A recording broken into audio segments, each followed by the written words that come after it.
Hörmətli Qızılkənd cəmaatı,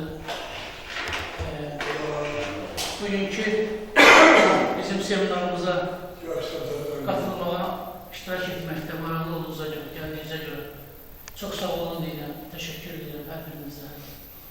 Məlumat üçün deyirəm ki, bu seminar bugün qeyri-hökumət təşkilatlarından Dövlət Dəstəyi Agentliyinin təşkilatı maliyyə dəstəyi ilə mənim rəhbərliyi elədiyim Sosial Strateji Tədqiqatlar Analitik İctimai Birliyinin birgə təşəbbüsü ilə həyata keçirdiyimiz layihədir.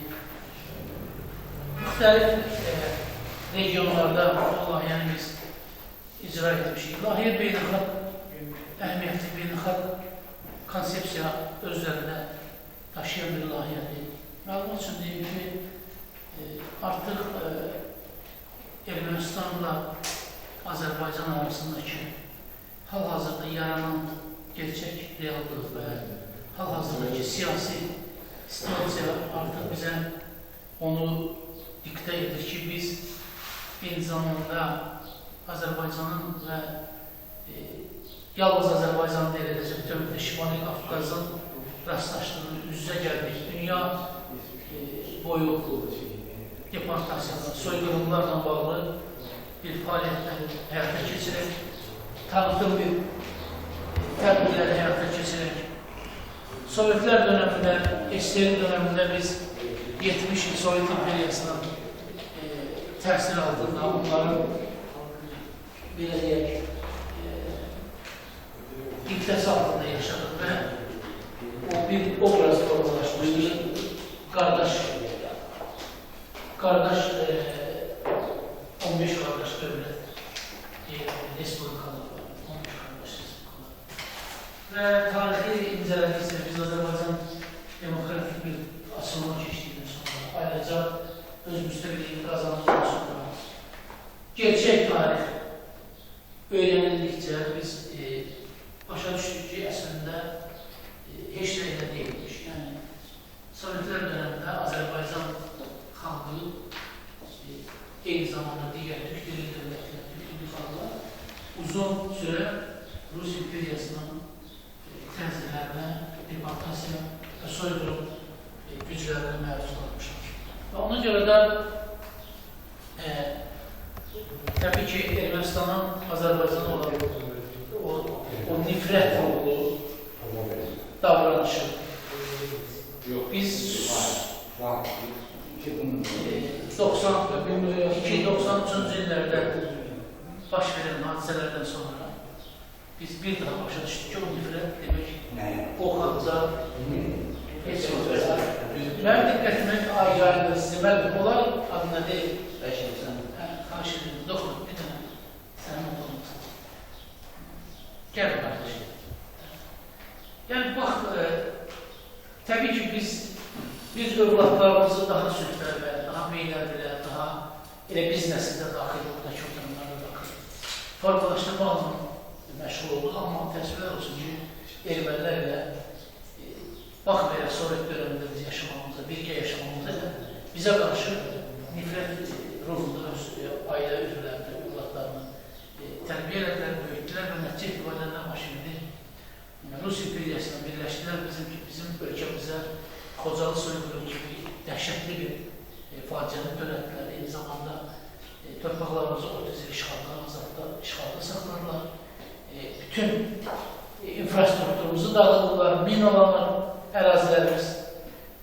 44 günlük savaş və antiterror əməliyyatından sonraki anlar çox şükürlər olsun biz öz müstəqilliyimizi bir daha genişləndirdik və işğal olmuş 20 Mayıs torpaqlarımızı geri qaytardıqdan sonra, tam bağımsızlığımızı əldə etdikdən sonra indi də daha ciddi bir problemlə üzləşmişik.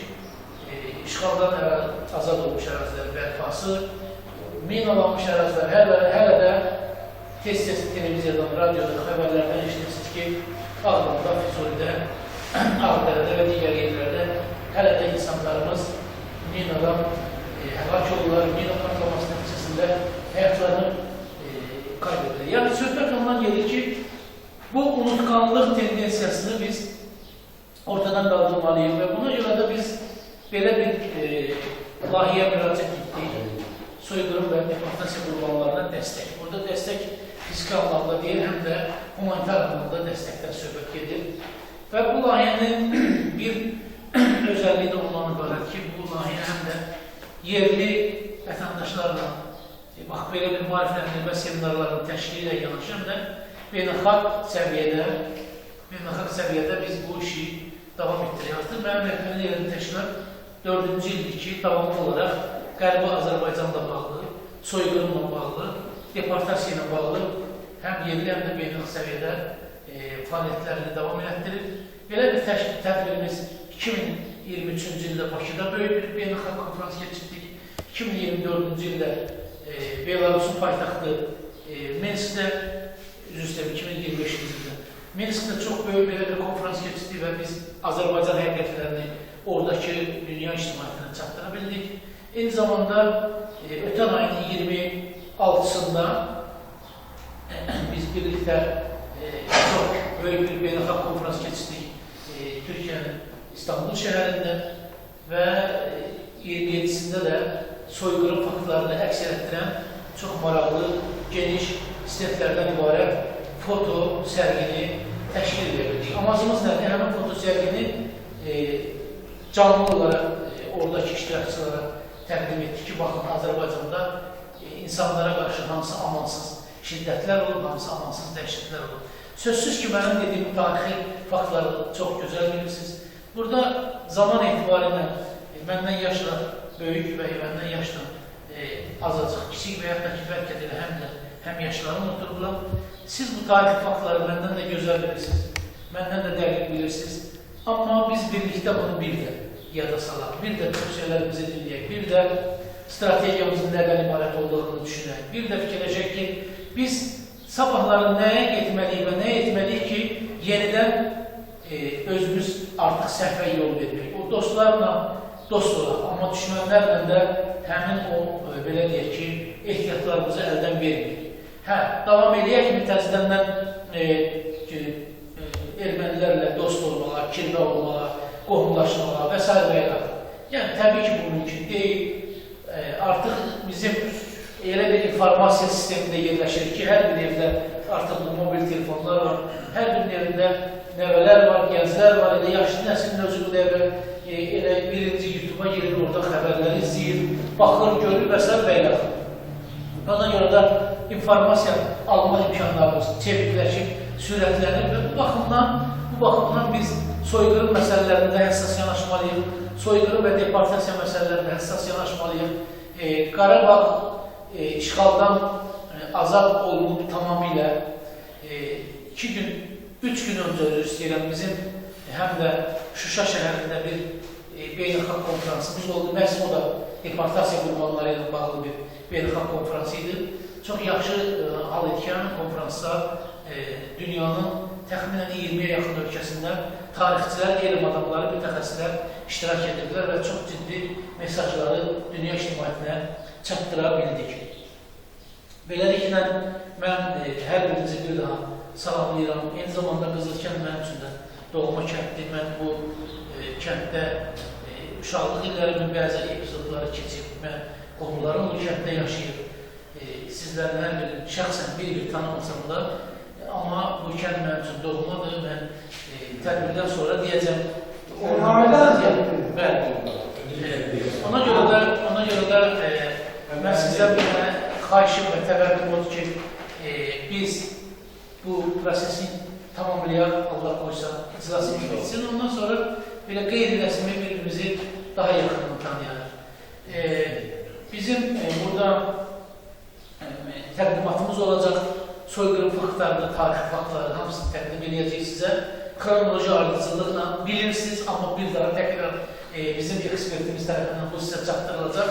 Bəlkə də yeni bilgilər əldə edəcəksiniz. Bəlkə sizdən daha fərqli bir yeni bilgilər əldə edəcək. Çünki mən informasiyamda var ki, Qızılkənd həm də belə deyək, həm də bir demokratik, düşüncəli bir kənddir. Burada insanların bütün o ruhu ilə də bağlı məlumatları var. Və mən elə biləm ki, bizim aramızda çox səmimi, maraqlı bir diyalog, diskusiya yaranacaq. Düzdür, istidir, amma maşallah, qulub o qədər də istilik hiss elətdirmir. Beləliklə, İngilizce bir genç bizim hukukşunas mütəxəssisimizi təqdim edəcəm. Bugünkü təqdimat edəcək Əli bəy. Əli bəy demək Ankara Üniversitesi'nin hukuk fakültesinin mezunudur. O cümleden Tallinn Üniversitesi'nin hukuk fakültesinde bir Erasmus programı çerçevesinde lazım. Hal-hazırda İtalya'nın Bologna şehrinde Bologna Üniversitesi'nin hukuk fakültesinde magistr dersini devam ettirir. Hem de hukuk sahasında bir neçə araştırmaların, məqalələrin, seviyeli məqalələrin ve araştırmaların müəllifidir. Eyni zamanda Bologna Üniversitesi'nin hukuk fakültesinde dergi, hansı dergi dergi? Hukuk dergisinin redaksiya heyətinin üzvüdür.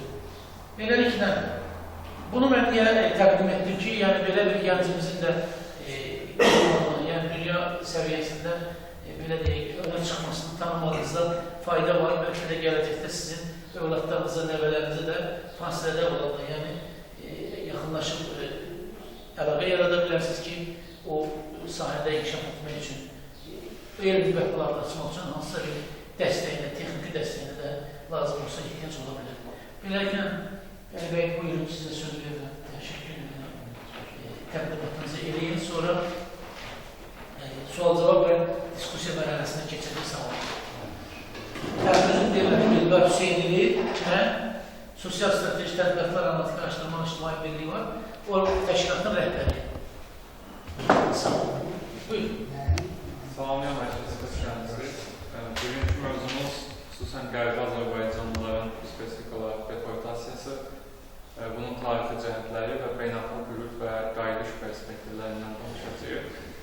Təbii ki, Qərbi Azərbaycan tariximizin və kollektiv yaddaşımızın çox önəmli mövzularından biridir və bu insanların doğma yurtlarına qayıdış məsələsi beynəlxalq hüququ da narahat edən beynəlxalq məsələlərdən biridir. Tarix bizə göstərir ki, məcburi köçürmə, deportasiya, etnik əsaslarla əhalilərinin öz doğma torpaqlarını tərk etməsi təkcə bir xalqın yox, bir neçə xalqların, bir çox xalqların böyük üzləşdiyi faciələrdən biri olub və bu hadisə təkcə həmin ərazinin demografiyasını dəyişmir, həm də mədəni irsini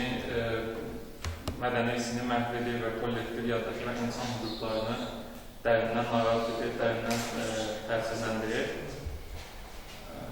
Demək, Qərbi Azərbaycan deyəndən necə tutulur? Qərbi Azərbaycan bugünkü Ermənistan Respublikası sərhədlərinin daxilində yerləşən və tarixən Azərbaycanlı etniklərin çox yaşadığı, sıx yaşadığı bölgələri əhatə edir və bu bölgələrin etnik demografiyası 19-cu əsrdən başlayaraq Rusiya imperiyasının Qafqaz siyasəti nəticəsində ciddi şəkildə dəyişmişdir, ciddi təsirlərə məruz qalmışdır.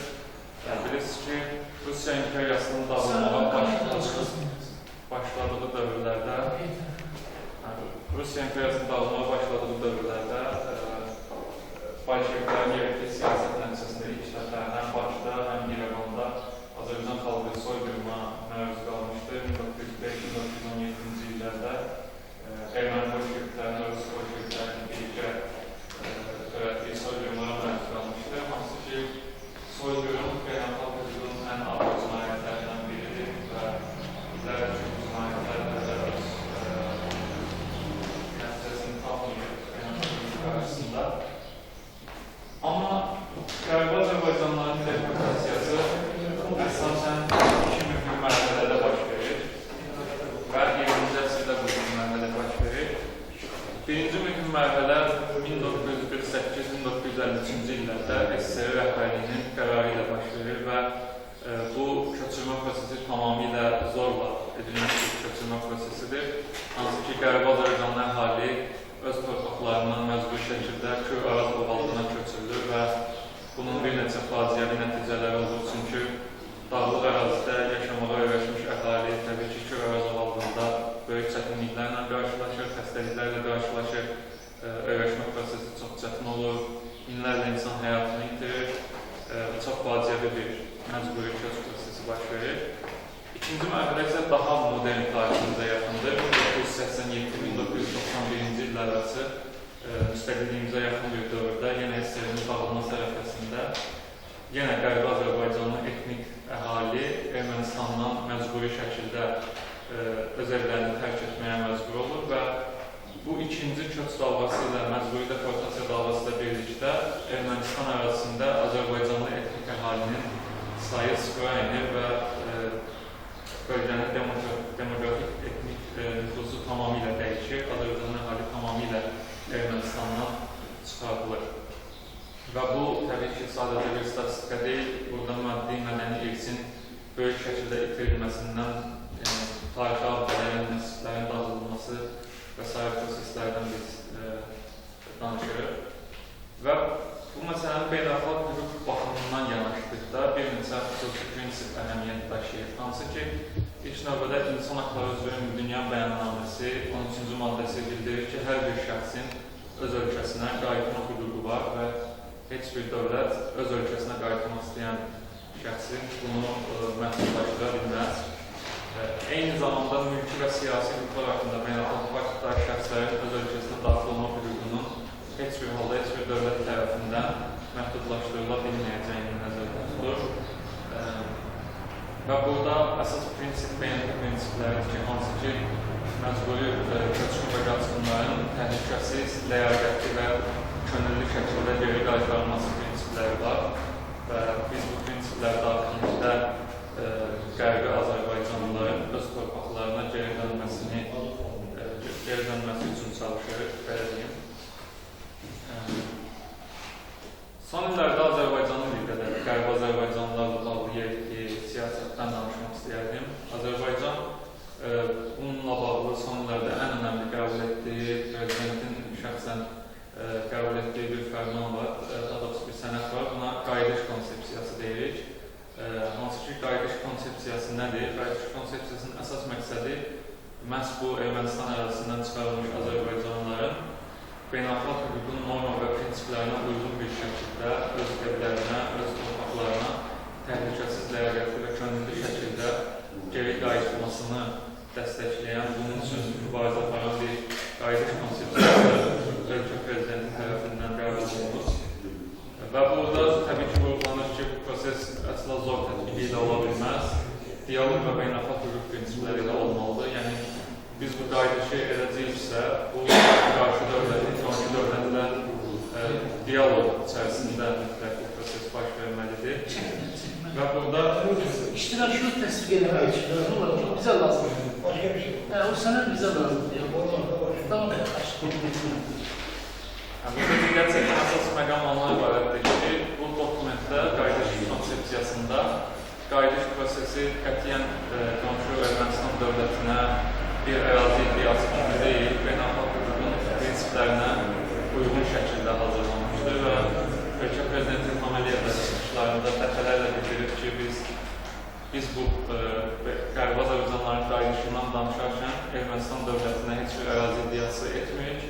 Sadəcə oradan çıxarılmış insanların beynəlxalq hüquq prinsipləri əsasında öz evlərinə qayıtmasını dəstəkləyirik. Yəni, Azərbaycan qətiyyən Ermənistana bu proseslərdə bir ərazi iddiasında da çıxış etmək.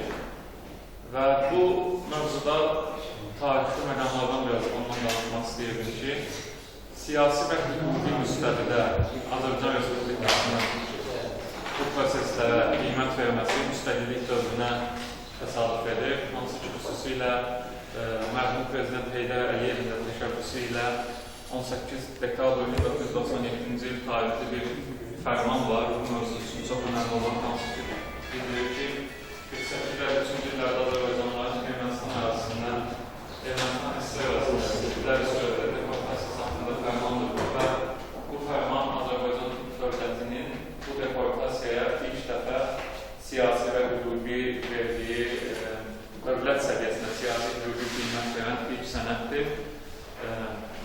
Və bu sənəddə deportasiya faktının araşdırılması, tarix həqiqətlərin beynəlxalq ictimaiyyətə çatdırılması, hadisənin hüquqi siyasi aspektlərinin araşdırılması, dəyərləndirilməsi vəzifəsini tanımışdır. Və həmçinin bu sənəddə də qayıdış konsepsiyasına bənzər şəkildə ləyaqətli, könüllü və təhlükəsiz qayıdış məsələsi ilk dəfə gündəmə gətirilir.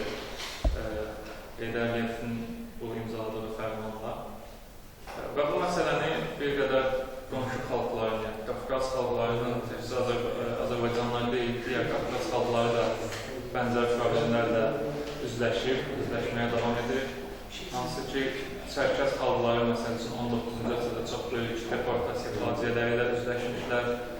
1864-cü ildə Qafqaz müharibəsi başa çatdıqdan sonra yüz minlərlə Çərkəz məcburi şəkildə Rusiya imperiyasının yenə məhz bu deportasiya siyasətinin qurbanı olub və məcburi şəkildə Rusiya imperiyası arasından Osmanlıya köçürülüb, onlara qarşı da soyqırım aktları törədilib. Və bu iki hadisədə müəyyən oxşarlıqlar var, hansı ki, hər iki halda insanlar öz tarixi yaşayış yerlərini tərk etməyə məcbur olub.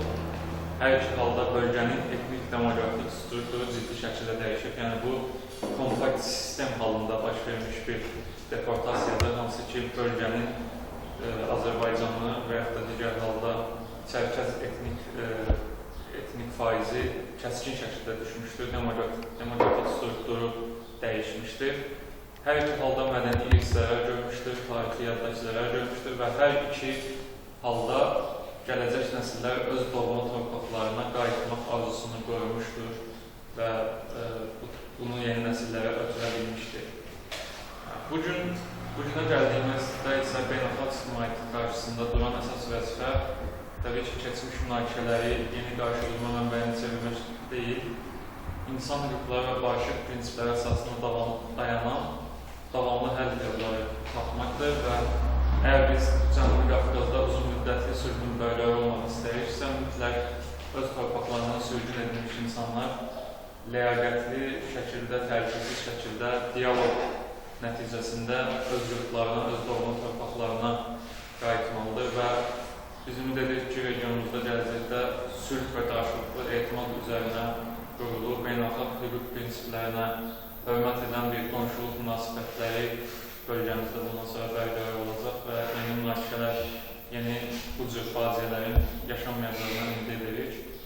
Və hazırki Ermənistan hökumətinin də keçmiş revanşist və revanşist qisasçı siyasətdən daha uzaq, daha sülh məramlı və daha qonşuluq prinsiplərinə yaxın münasibət göstərməsi bizi ümid vəd edir ki, həqiqətən də bizim Qərbi Azərbaycana qayıdış bu konsepsiyası boşuna deyil, bu ümid vəd edir və Ermənistan dövləti ilə də dialog şəklində beynəlxalq hüquq prinsipləri ilə biz bu prosesi həyata keçirdə bilərik inşallah. Sizə təşəkkür edirəm, dinlədiyiniz üçün çox sağ olun. Sağ olun. Ali Bey, çok sağ olun, teşekkür ederim. Maraqlı təbliğat üçün. Əslində bizim elə bu seminarda sizlərə çatdırmaq istədiyimizdə bu fikirləri, bu mövzudur ki, bəli, Qərbi Azərbaycan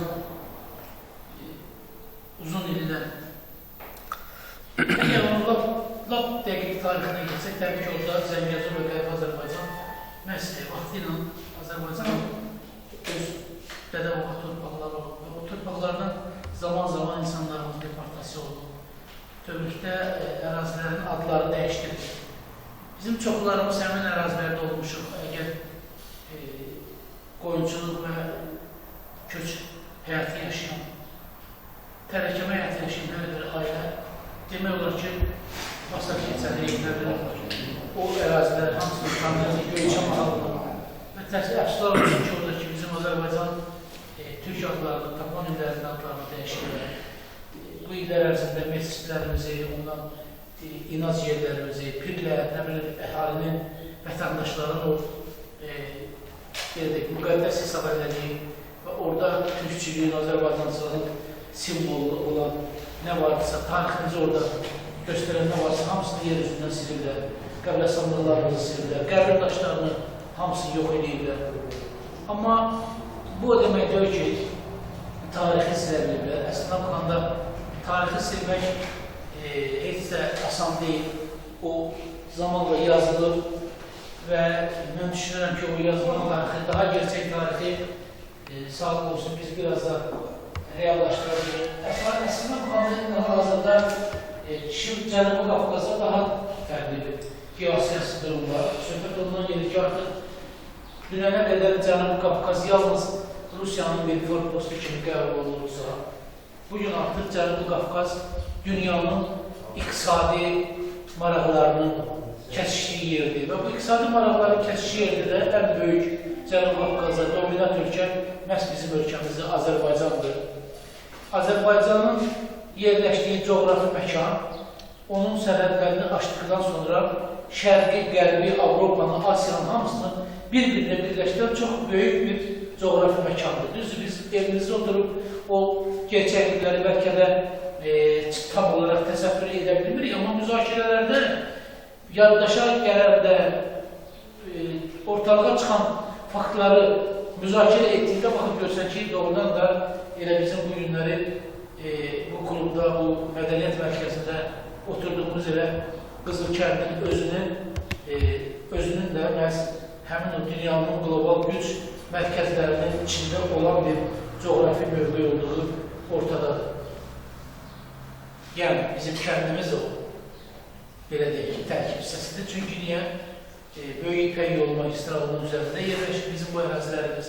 Və bu ərazilər dənizdən ta dənizə qədər, yəni Xəzər dənizindən Egeyə qədər, Ceyhana qədər gedib çıxıb. Bugün əgər Bakı-Tbilisi-Ceyhan kəməri doğrudan da varsa və orada bütün Avropanın qaz təchizatı Azərbaycan üzərindədirsə, demək ki, bu doğru coğrafi olaraq Azərbaycan çox ciddi bir iqtisadi zonunda yerləşir.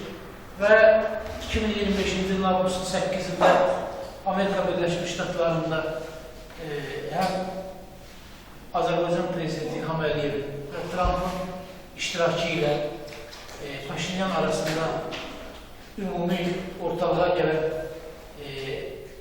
sülh sazişinin paraflanması. Paraflanma bir sülh nədir? O fikri də olursa ki, radyoda, mətbuatda, televiziyada tezleştirirsiniz. Paraflanma ümumi olaraq ilkin razılaşma ifadəsidir. Yəni, o hələ sülh sazişi deyil, paraflanmadır. Paraflanma ümumi razılığa gəlinir, detallar müzakirə mərhələsindədir və yəqin ki, o sülh sazişi yəqin ki, demək imzalanacaq. İmzalanmalı o deməkdir ki, artıq Zəngəzur dəhlizi ilə bağlı həmin o Trump yolu deyirlər, 100 il müqabilə əsasında tikiləcək. O tikildikdən sonra bizim oradan həm dəmir yolu kommunikasiyalarımız, həm təhlükəsizlik məsələmiz ciddi. Yəni, bu o demək ki, bu region məsələmiz nə deyir? Deyir ki, bunlar normaldır.